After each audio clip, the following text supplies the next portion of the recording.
Dans cette illustration, le CDF 10.9, on s'intéresse à la propagation d'un paquet d'ondes gaussien relatif à une particule de masse UNUA, un électron par exemple, dans différents puits de potentiel modèles. Trois types de potentiels sont abordés ici. Ils sont représentés en noir sur la figure de gauche, divisé par un facteur 8, pour une visualisation commune avec le paquet d'ondes normé élevé en module au carré.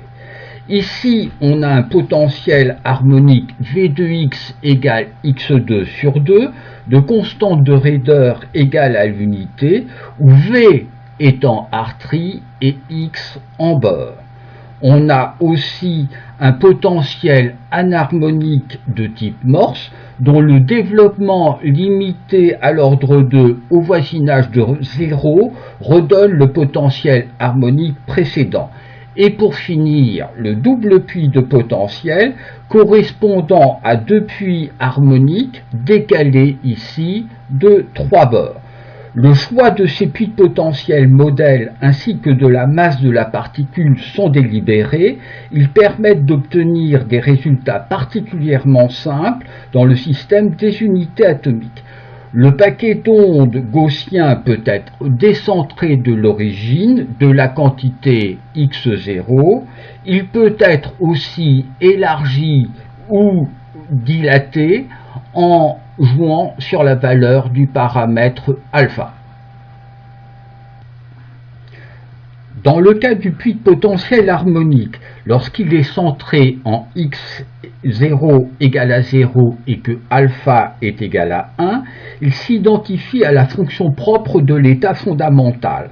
On peut vérifier que dans ce cas, c'est bien un état stationnaire en le propageant en fonction du temps. On débute la propagation en cliquant sur la touche Run. Son module au carré reste figé, ce qui n'est pas le cas de sa partie réelle et de sa partie complexe, comme on pourra l'observer dans le chapitre 10 du livre, ainsi que dans le CDF 10.1, 10.3, 10.4 et 10.5. On arrête la propagation en recliquant sur Run et on revient à la situation de départ en cliquant sur la touche Reset.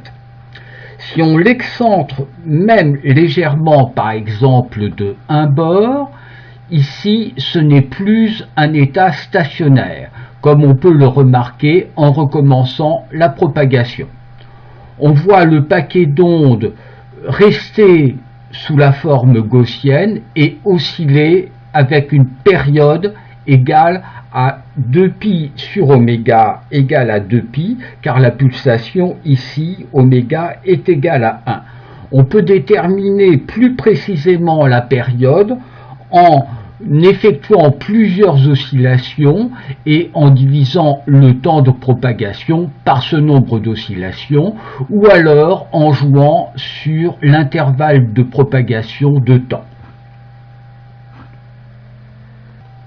Si on modifie aussi sa largeur en jouant sur le paramètre alpha, par exemple en le prenant égal à 0,75 et sa position au temps t égale à 0 égale moins 1, on peut recommencer la propagation et on voit le paquet d'ondes maintenant respirer tout en oscillant avec ici une période identique à précédemment.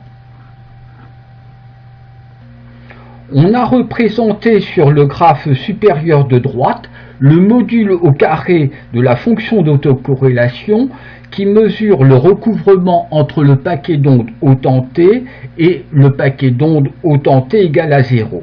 Il oscille bien entre une valeur minimale et 1 avec la même période que le paquet d'ondes. En dessous, on a représenté le module de la transformée de Fourier du temps-énergie et de la fonction d'autocorrélation. On observe très clairement des pics qui s'affinent en fonction du temps. Pour des temps de propagation assez longs, ces pics correspondent au niveau d'énergie de cette particule dans ce puits harmonique.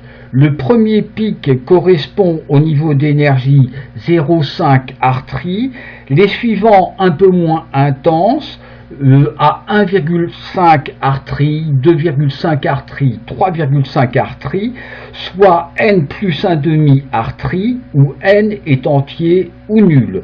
On peut régler les ordonnées de ce graphe en jouant sur l'amplitude sigma e. Dans le cas du puits de potentiel anharmonique, on peut vérifier que le paquet d'ondes n'est pas un état stationnaire comme précédemment.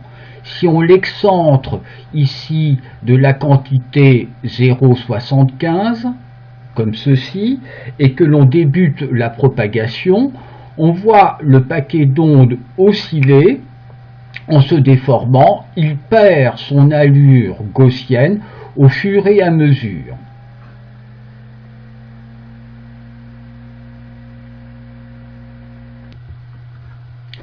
Le module au carré de la fonction d'autocorrélation ne revient plus régulièrement à 1, comme dans le cas du potentiel harmonique. Cependant, pour des temps supérieurs à 65 UA, on observe une symétrie apparaître dans le graphe.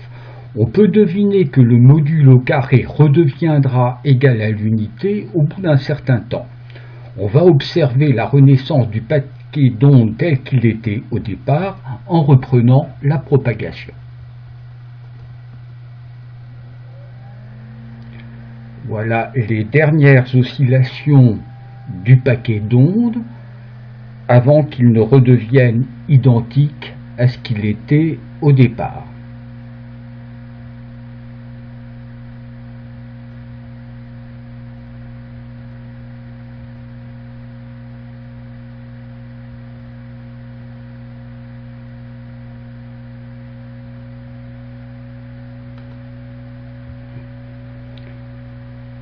Ceci se produit pour un temps de 125,6 UA que l'on appelle temps de renaissance. Une étude beaucoup plus détaillée de ce phénomène est faite dans le chapitre 10 du livre et dans le CDF 10.5. On observe sur le graphe en dessous une structure de pic légèrement différente de celle du cas harmonique. On n'a plus la régularité n plus 1,5 artrie, les pics se resserrent vers les hautes énergies. Ceci caractéristique des niveaux d'énergie dans ce type de potentiel. Dans le cas du double puits, un phénomène intéressant se produit lorsque l'on se place dans le cas où alpha égale 1 et x0 égale à 0. Lorsque l'on débute la propagation, on observe le paquet d'ondes fondre du côté gauche et venir occuper le côté droit de ce puits. Là, il l'occupe quasiment entièrement. Puis, on observe qu'il revient vers le puits de droite, qu'il quitte le puits de droite pour revenir vers le puits de gauche, et on retrouve le paquet d'ondes tel qu'il était au temps t égale à 0 pour un temps t de 34,8 UA. Ce phénomène est quasi périodique, comme on peut s'en rendre compte en regardant le module au carré de la fonction d'autocorrélation pour des temps longs. On observe des oscillations de Rabi propres à un système à deux niveaux dont les pics sont particulièrement visibles sur le graphe du bas. L'une des énergies est un peu inférieure à 0,5 artrie, l'autre y est légèrement supérieure. Ce modèle est abondamment étudié dans le chapitre 11 du livre, ainsi que dans le CDF 11.1 et 11.2.